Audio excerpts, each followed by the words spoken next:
Αγαπητοί μου φίλοι, χαίρετε. Σήμερα θα αναφερθούμε στο Άγιο Φως. Πηγαίνω στα Ιεροσόλυμα από 16 ετών.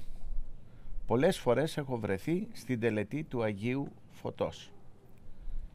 Όμως, κάθε χρόνο πρέπει να γνωρίζουμε ότι όταν πλησιάζει Πάσχα ή Χριστούγεννα ή 15 Αύγουστος, οι σκοτεινές δυνάμεις πάντοτε πολεμούν τη χριστιανοσύνη. Τι προσπαθούν να κάνουν? Να κλονίσουν την πίστη όσων ανθρώπων μπορούν, βρίσκοντας διάφορα επιχειρήματα. Θα πρέπει πάρα πολύ να προσέξουμε. Και ένα από αυτά τα επιχειρήματα είναι ότι κάποιος δημοσιογράφος, κάποιος κύριος, δεν αναφέρω το όνομά του, όχι γιατί δεν θέλω να το αναφέρω, αλλά για τον ίδιο λόγο που το κάνει και το Ευαγγέλιο. Άνθρωπος είναι πλούσιος, γράφει ο Χριστός. Δεν ανέφερε ποτέ το όνομά του. Ή νεανίσκος της πλούσιος. Γιατί περιφρόνησαν τον Χριστό και την πίστη μας. Και από την ώρα που περιφρόνησαν τον Χριστό και την πίστη μας, τους αξίζει και αυτονών η ιστορία να τους ξεχάσει, να τους περιφρονήσει. Γι' αυτό και μόνο το λόγο, όπως οι Ευαγγελιστές άφησαν ανώνυμο το όνομά τους, για τον ίδιο λόγο το κάνω και εγώ. Αυτός λοιπόν ο Κύριος πλησίασε κάποιους αρχιερείς των Ιεροσολύμων, κάποιους κληρικούς των Ιεροσολύμων, οι οποίοι, όπως λέει ο ίδιος, του δήλωσαν ότι ο εκάστοτε πατριάρχης ανάβει με ένα τσακμάκι ή με σπίρτα το Άγιο Φως. Αυτό φυσικά και αδελφοί μου το κάνει για να προσπαθήσει να παρουσιάσει ότι το Άγιο Φως δεν βγαίνει θαυματουργικά, ενώ την ίδια στιγμή ο πρώην Πατριάρχης Ιεροσολύμων, ο Ειρηναίος, μας λέγει ότι ο Σάκης μπήκε μέσα στον Πανάγιο Τάφο, κρατώντας τα 33 κεριά, ανάβανε μόνα τους από το Άγιο Φως. Όμως θα σας πω ένα περιστατικό που το έζησα κι εγώ με έναν δεσπότη. Είμαστε στη δεκαετία του 90. Πηγαίνω από 16 χρονών, όταν σας είπα, στα Ιεροσόλυμα. Σε μία από αυτές, με ένα γκρουπ Ελλήνων που είμαστε, καθόμαστε ακριβώς απέναντι από τον Πανάγιο Τάφο, αναμένοντας να βγει το Άγιο Φως. Εκεί που είναι η είσοδος για να μπούμε στον κεντρικό ναό των Ορθοδόξων. Εκεί λοιπόν δίπλα μου κάθονται φίλοι, κάθονται γνωστοί από τα Ιεροσόλυμα.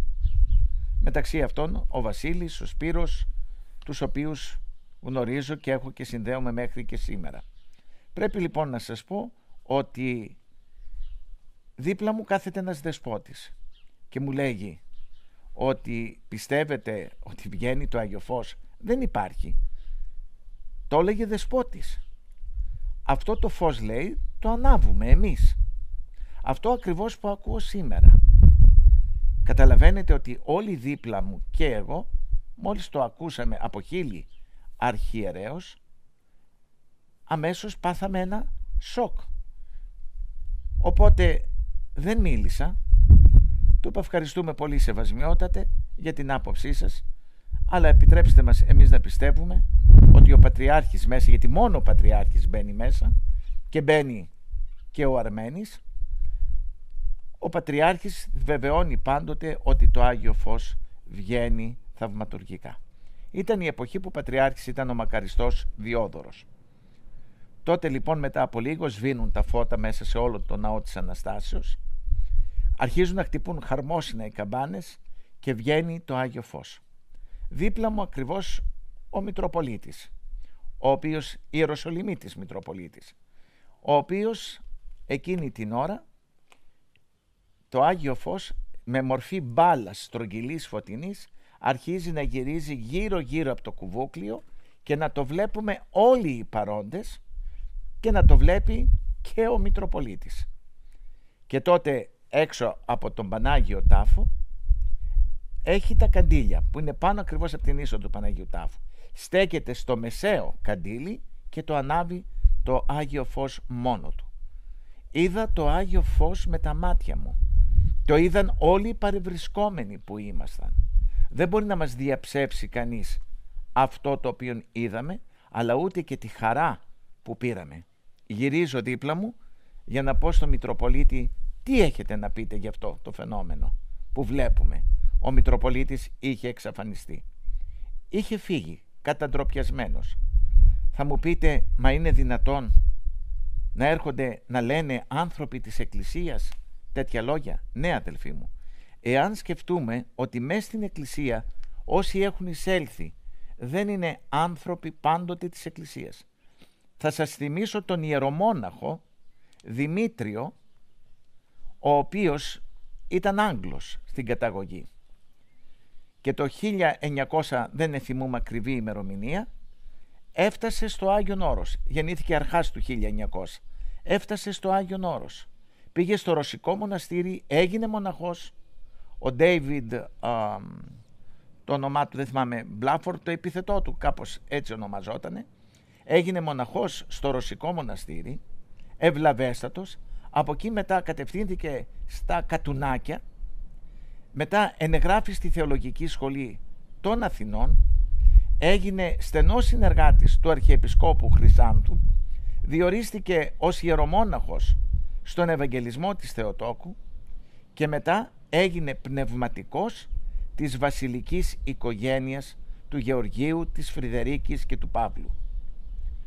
Και λίγο πριν τον πόλεμο του 40 πετάει τα ράσα και λέει κατάσκοπος τάδε της Αγγλίας.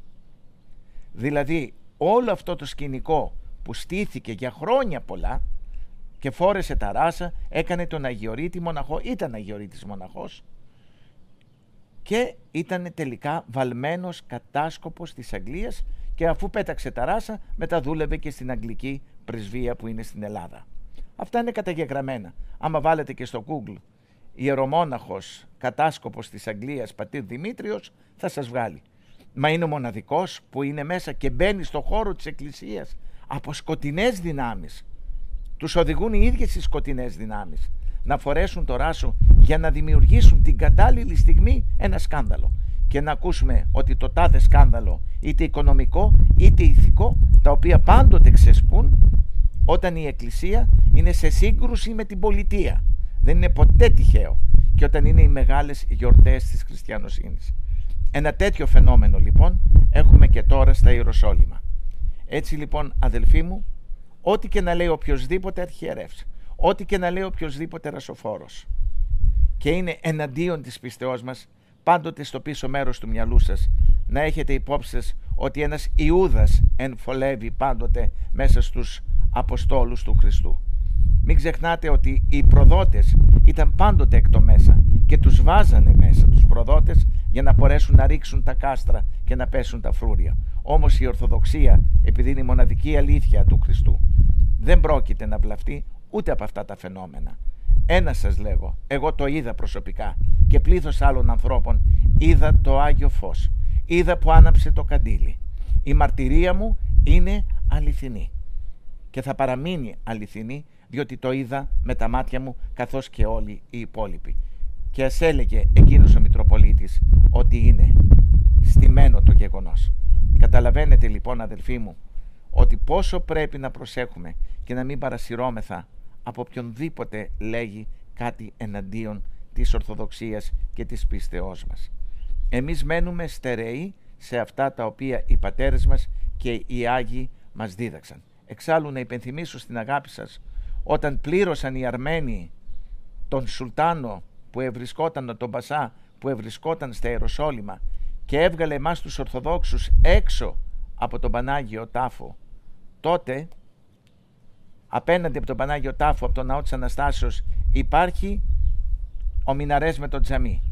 Τότε ο Χότζας είδε το Άγιο Φως να κατέρχεται στα χέρια του Πατριάρχη και έπεσε από το τζαμί, από τη λάμψη. Μόνος του το ομολόγησε και φώναξε «Μέγας ο Θεός των Χριστιανών» και μαρτύρησε ακριβώς γιατί τον σκότωσαν οι ίδιοι οι μουσουλμάνοι. Γιατί και εκείνος είδε το Άγιο Φως και είναι μάρτυρας της Ορθοδοξίας. Και το φως τότε χτύπησε στην κολόνα που είναι έξω από την πόρτα και πήγε στα χέρια του Πατριάρχη. Τι άλλη μαρτυρία θέλουμε? Και έκτοτε μπαίνει ο Ορθόδοξος Πατριάρχης και παίρνει το Άγιο Φως. Ας μη μας λένε λοιπόν παραμύθια. Άνθρωποι βαλμένοι από σκοτεινές δυνάμεις οι οποίοι δήθεν φορούν το ράσο και μας κάνουν τους Ορθοδόξους και θέλουν να κλονίσουν την πίστη μας. Δεν κλονιζόμεθα. Εμείς πιστεύουμε στον Αναστάντα Ιησού Χριστό, το φως το αληθινόν, το φωτίζον πάντα άνθρωπον ερχόμενων εις τον κόσμο. Αμήν. Σας ευχαριστώ που παρακολουθείτε όλοι το κανάλι. Εδώ είμαστε στον κήπο της Μονής και βρίσκομαι μπροστά από το ομοίωμα που έχουμε κάνει ένα αντίγραφο του τάφου του Χριστού, όπου κάθε χρόνο το Μεγάλο Σάββατο το βράδυ από εδώ φέρνουμε το Άγιο Φως από τα Ιεροσόλυμα και το παραδίδουμε μέσα από τον ομοίωμα του Παναγίου Τάφου που έχουμε κάνει στους πιστούς. Εκατοντάδες πιστοί είναι εδώ τότε κοντά μας. Περιμένουμε και εσάς στο μοναστήρι μας. Χρόνια πολλά και εύχομαι το Άγιο Φως να φωτίσει και τους εχθρούς της πίστεώς μας. Αμήν.